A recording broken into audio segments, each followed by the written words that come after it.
Sistema Michoacano de Radio y Televisión presenta.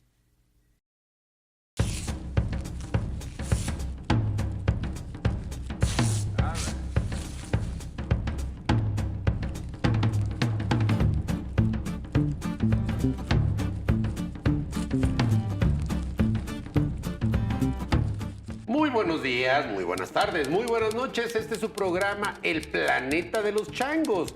Análisis internacional y político sin mamonerías académicas ni esnovismos aldeanos. Y el tema de nuestro programa es arte, censura y política.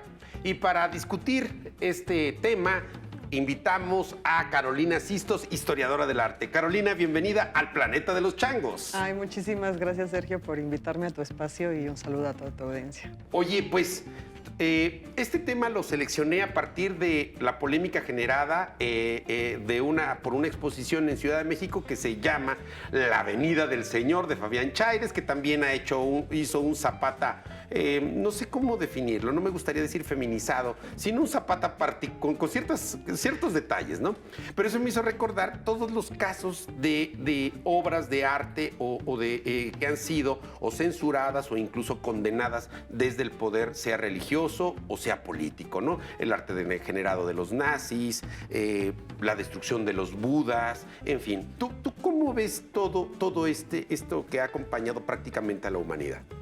Me parece un tema de lo más interesante porque es algo que ha acompañado a nuestra historia y nuestra evolución dentro de la participación del hombre en el arte, ¿no? Entonces, si bien es algo que es muy cotidiano, se da fuera del aspecto del arte. Me explico un poquito mejor. El arte en sí mismo no tiene estos valores morales, políticos, religiosos que hagan que se censure a sí mismo, ¿no? Los que generan la censura son aquellas personas que tienen estas ideologías, y si el arte participa de una ideología particular y están de acuerdo con eso, lo promueven, ¿no? De ahí, por ejemplo, los mecenas en el Renacimiento, ¿no? O la Iglesia, que también funcionó como mecenas en algún punto de la historia. O el arte soviético, por ejemplo. También, ¿no? También hay crítica social, hay crítica política. Entonces, más bien la censura lo genera uno a partir de sus propios valores. Claro, y habría que plantearse también cómo esta lucha en términos de la construcción de una narrativa de las imágenes, ¿no? O sea, los talibanes destruyen estos budas gigantescos, me parece sí por una cuestión religiosa, pero sobre todo también como una narrativa, ¿no? De que están depurando todo y terminan... ¿O tú cómo lo ves? Algo importante, por ejemplo, es que dentro de la ideología o de la religión, o sea, como la postura de los musulmanes en general, es que nada debe de parecerse a Dios, nadie debe de parecerse a la creación, ¿no? Porque es atentar contra un elemento divino mucho mayor. Entonces, si tú ves el arte oriental del Medio Oriente, sí, pueden hacer la figura de un perro, pero no es un perro realista, ¿no? O una figura humana, pero es antropomórfica, pero no necesariamente es un retrato tal cual de dicho personaje, ¿no? ¿Por qué? Porque se atenta contra la creación. Entonces, cuando tú ves que se ataca a las obras de arte, no solamente es porque van en contra de mi ideología, sino que también de mis creencias religiosas. Y poniéndonos en el otro extremo, ¿no creo que también el arte sirve como para construir, insisto, esta narrativa? Los nazis no solamente, insisto, crearon o denominaron ese llamado arte degenerado, sino también crearon toda una serie de elementos arquitectónicos y pictóricos, me parece, en los que ellos construían su visión del mundo, ¿no? Bueno, recuerda que los nazis persiguieron al arte tremendamente, ¿no? Una quema de libros que es histórica, ¿no? Que es más, si tú vas a Berlín, todavía se ven estos espacios en los que donde hubieran cabido esos libros, ¿no? Así es. O sea, entonces, esta persecución que atenta contra la ideología nazi, pues obviamente va a ser pues, expulsada, quemada, perdida, en ocasiones robada y apropiada, ¿no? También para como el gusto propio del particular, pero es importante pues que sí, o sea, se perdió un gran legado histórico con este tipo de censuras. O la destrucción, por ejemplo, de ciudades como Samarcanda o como Palmira, ¿no? Recientemente. Samarcanda la destruyó el Imperio Mogol encabezado por Gengis Khan, pero la más reciente, Palmira, que era, digamos, una de las ciudades, de los vestigios de la civilización griega, o lo que conocemos como civilización griega, y que era algo impresionante, hoy ya no existe. Así pasa. Es triste que muchas veces creemos que para tener un progreso dentro de la cultura debemos destruir lo que venía antes, ¿no? O sea, si no va de acuerdo contra nuestra actual postura, se debe de negar, de destruir o de desaparecer.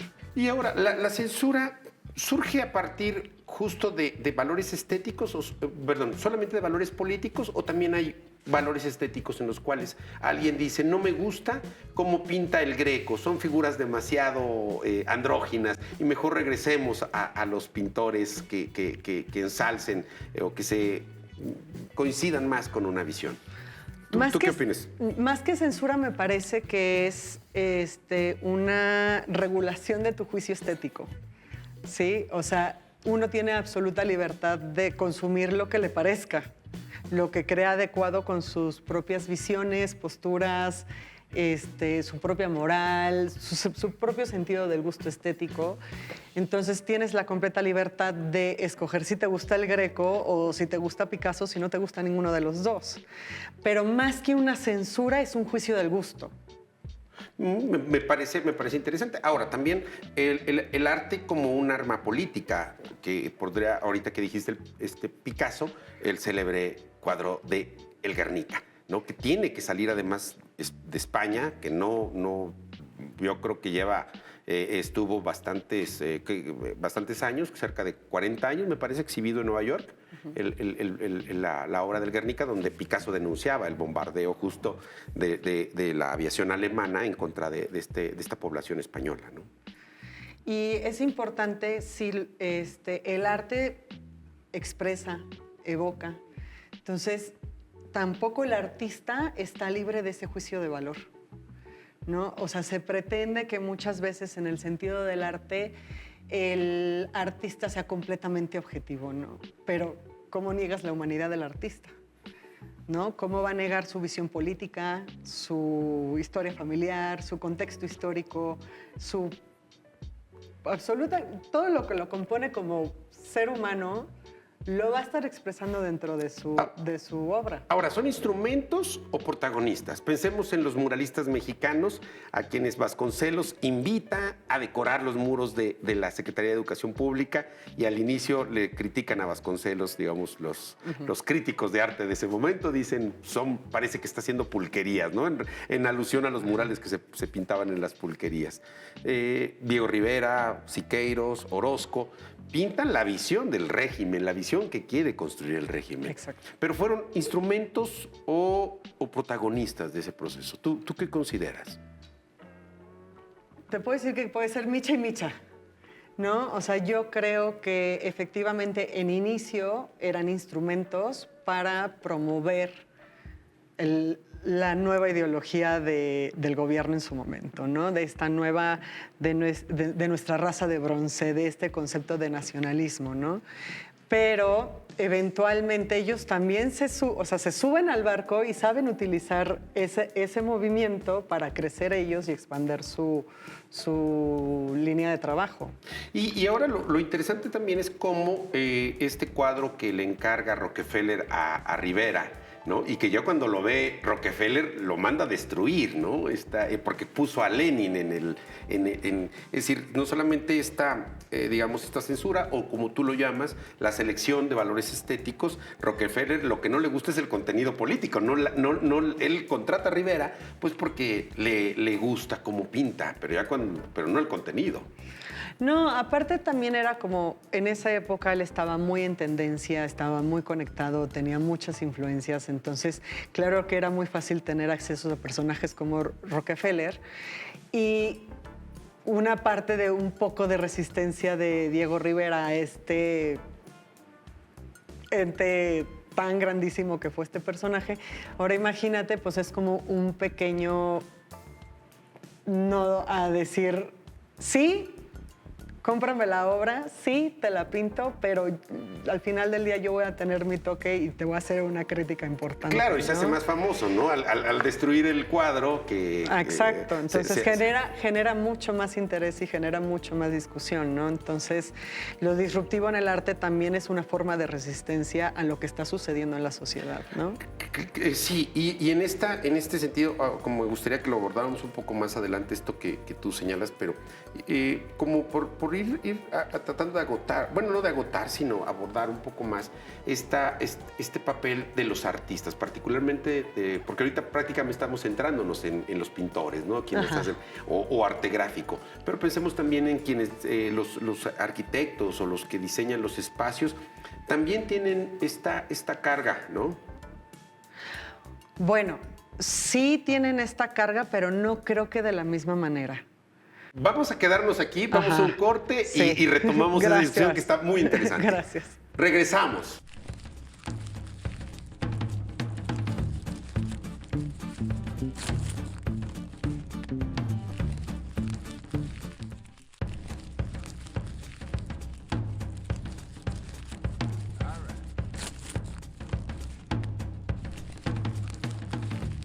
Y cuando despertamos, Pinochet seguía ahí. Bukele haciendo un Bukele. Si usted pensaba que habíamos avanzado en cómo construir instituciones sólidas, Bukele nos recuerda que no siempre se aprende del pasado. La changada de la semana. Estados Unidos deportó a 17 personas a El Salvador, a quienes el presidente Nayib Bukele calificó como asesinos confirmados y delincuentes de alto perfil, presuntamente vinculados a las pandillas Tren de Aragua y MS-13. Los deportados fueron trasladados al Centro de Confinamiento del Terrorismo. Esta acción forma parte del acuerdo con Bukele y el secretario de Estados Unidos, Marco Rubio, mediante el cual El Salvador acepta recibir criminales deportados. Sin embargo, la medida ha generado controversia, ya que podría entrar en conflicto con una orden judicial en Estados Unidos y ha sido cuestionada por expertos en derechos humanos.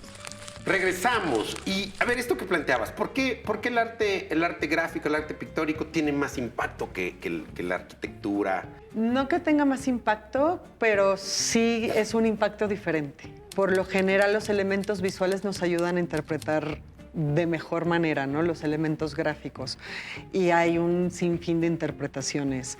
Con la arquitectura es un poco más difícil. No necesariamente cuentas con todas las herramientas para poder hacer una lectura arquitectónica. Sí, que si ves ves en una pintura, digamos, algo que tú estés viendo, ¿no? Sí, y si es figurativo te ayuda, si es abstracto a lo mejor los colores te ayudan a evocar alguna emoción, algún sentimiento. Si es una escultura, pues obviamente es mucho más fácil hacer una interpretación, ¿no? De que pues es un elemento muy lúdico la escultura. Y la arquitectura no lo es tanto.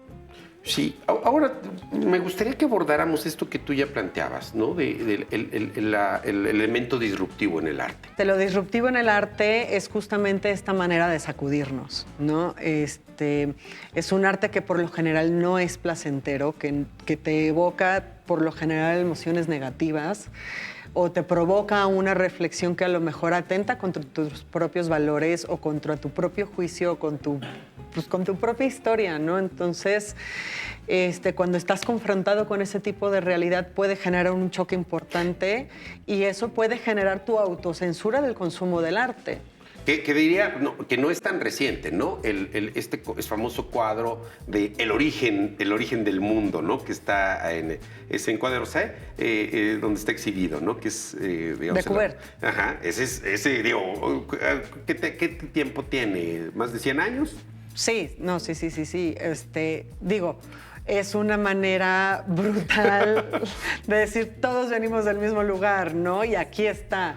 Entonces, claro que en una época en la que hay pues, pudor, vayamos, con el tema de la anatomía, pues a la hora de que a ti te presentan el origen del mundo y es justamente la vagina de una mujer, entonces genera muchísimo eco, muchísimo ruido, ¿no? Que si bien es una realidad biológica, el verla tan Sí, uno entra a la sala y dices, duramente expuesta, pues te genera un choque, ¿no? Y te puede generar hasta pudor o te puede generar rechazo o es algo muy sencillo de decir, bueno, esto simplemente no es para mí, comprendo de dónde viene el artista, sé qué es lo que quiere decir, sin embargo, no me interesa escucharlo, o bueno, en esta ocasión verlo, ¿no? Claro, pero tú lo ves como parte de estos valores de que el artista quiere ser disruptivo, porque así piensa, porque es su percepción o su idea del mundo, de la realidad, o porque efectivamente es parte de una estrategia de posicionamiento de su obra. Depende, yo creo que sí hay momentos en los que determinados artistas se aprovechan a hacer mucho ruido, por supuesto. Es una manera de hacerse publicidad y de llamar la atención, claro.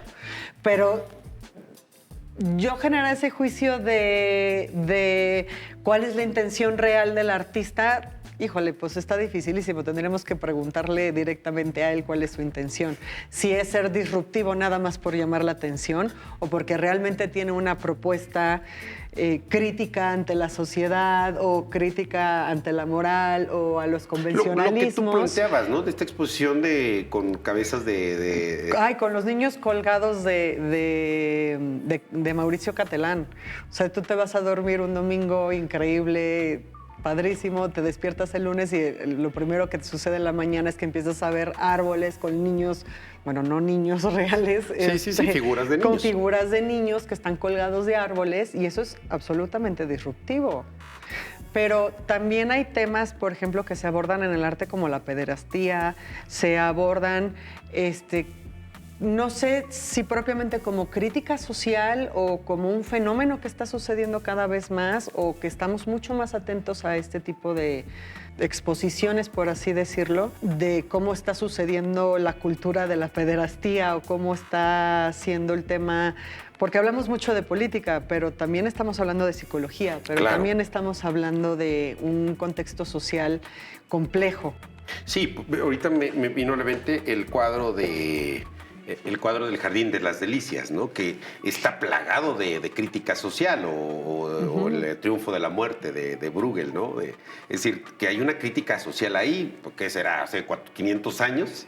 Sí, y por ejemplo, hay un artista chino que se llama Cai Wong-Qiang, que él, bueno, ya se salió del régimen chino y tiene muchos años viviendo en Nueva York y sus instalaciones, él inicia como un artista que utiliza la pólvora como medio de expresión. De hecho, muchos lo van a conocer porque él fue el que organizó todos los fuegos artificiales de las Olimpiadas de China. Sí, y bueno, él, una crítica muy importante que hace a todo a esta situación que él vivió en China es que no hace arte figurativo, en cuestión de que no utiliza imágenes humanas en lo más mínimo. ¿Por qué? Porque los carteles y la propaganda política utilizaban a seres humanos. Entonces, él la crítica que hace utilizando animales. Entonces, ha usado tigres, lobos, ha utilizado diferentes tipos de animales para hacer su crítica social y su crítica política, porque justamente dice, es que nos han estado adoctrinando de tal manera con tantos carteles. Sí, claro, yendo al camarada Mauro, rodeado de niños. Entonces dice, yo voy a hacer justamente esto. Y es una manera de ser disruptivo sin necesariamente sacudir. Sí, no es tan, digamos, no es tan violenta, porque sí sería la palabra violenta, la colocación de una imagen o de una imagen que te lleve a esa reflexión, sino por el contrario, ¿no? Una imagen que contrasta, ¿no? El contraste. Pero también hay toda una crítica, ¿no, Carolina, respecto a estas nuevas formas de expresión artística, si son realmente arte, ¿no? Un plátano pegado con masking en la pared, ¿será eso? ¿O ha habido todo un debate, no? Digo, es el debate del hilo negro, ¿no? O sea, de qué es arte y por qué es arte y por qué esto sí o por qué esto no y de que, ay, esto hasta lo pude haber hecho yo, ¿no? O sea, muchas veces uno llega a una exposición y dices, ay, pero pues esto hasta lo puedo haber hecho yo, sí, pero no lo hiciste. Exacto. O sea, no se te ocurrió, no lo hiciste, no lo promoviste, ¿no? Entonces, el tema de la validación del arte yo creo que ya está muy bien sustentada porque... Uno, los elementos rectores de la validación del arte ya están muy sostenidos, ¿no? O sea, ya están los críticos, ya están las galerías, ya están las casas de subasta, ya están los museos, ¿no? Entonces, puede que a ti no te guste o que a mí no me guste, en lo más mínimo podemos estar o no de acuerdo. Sí, no compraríamos un tiburón metido en un acrílico, ¿no? Por ejemplo. Y sin embargo, es una de las piezas que más se visitan en el Met. Más representativas de nuestra historia actual, ¿no? Entonces, tú estás en la libertad de consumirlo o no consumirlo, de estar de acuerdo o no estar de acuerdo con la propuesta del artista, con su visión, con su manera de expresarse. Sin embargo, ya está validado. Como para irnos enfilando y dejar la provocación para otros programas, pero... ¿Cómo podríamos definir arte bueno y arte malo? Eso depende de tu juicio del gusto. Porque a mí me puede encantar la banana con un tape. O los changos aquí del Parlamento de Banksy. Y tú puedes voltear a ver y decir, esto es una porquería, a mí no me gusta nada. Pero a ver, ¿pero no crees que, por ejemplo, la Dama de Oro de Gustav Klimt siempre será la Dama de Oro de Gustav Klimt? Claro. ¿No? Un Botticelli siempre será un Botticelli. Ahora te voy a decir... Estas obras de las que tú me estás platicando han sobrevivido a una prueba histórica. Sí. Han sobrevivido a raíz del tiempo. Ahorita lo que estábamos comentando es arte muy contemporáneo, arte actual, lo que está sucediendo ahora. No tenemos ninguna garantía que lo que esté validado hoy, en 100 años, vaya a tener la misma validez. Sí, creo que ahí han sido pocos. Tienes razón, ese elemento, la prueba de la historia. La ¿no? prueba histórica es el mejor elemento para... Las latas de Campbell de Andy Warhol creo que se ha sostenido, ¿no? Sí, claro. Entonces, la prueba del tiempo yo creo que es la última y más grande para saber validación. si es arte bueno o arte malo. Si efectivamente tuvo esta permanencia dentro de la cultura universal, ¿podríamos decirlo así, sí. Carolina? Sí, de la memoria histórica del arte, por supuesto. ¿Qué nos recomendarías a nuestro auditorio? Desde luego a mí, yo soy una especie como de Villamelón del arte. ¿Qué nos recomendarías para poder tener, no decir si un gusto, porque no me gustaría decir palabras, sino tener una visión mucho más integral del arte? ¿Tú qué recomendarías como historiadora del arte? Exponerse al arte. Creo que la mejor manera de apreciarlo es estar presente al mismo. Entonces es visitar los museos, las galerías, pero escuchar música, pero ir al teatro y conforme más expuesto estés, más vas a ir descubriendo tu propio juicio del gusto, vas a ir descubriendo qué artistas te gustan, con cuáles eres más afines, con cuáles te sientes más identificado o cuáles te mueven más el corazón, porque no todos te mueven lo mismo, ¿no? O sea, como venimos diciendo durante toda esta sesión, también hay arte que te genera muchísimo rechazo. Sí, claro. Hay artistas, sobre todo, por ejemplo, pensemos en estos artistas norteamericanos de la segunda mitad del siglo XX, cuyas figuras son grotescas, ¿no? Y que a mí en lo absoluto me parecen agradables. Entonces, yo creo que es eso, como exponerte, vivirlo y estar presente. Pues esto fue Arte, Censura y Política. Carolina, gracias por habernos acompañado aquí en el Planeta de los Changos. Y como nos dice Carolina, expongámonos al arte. Muchas gracias y que tengan un gran día.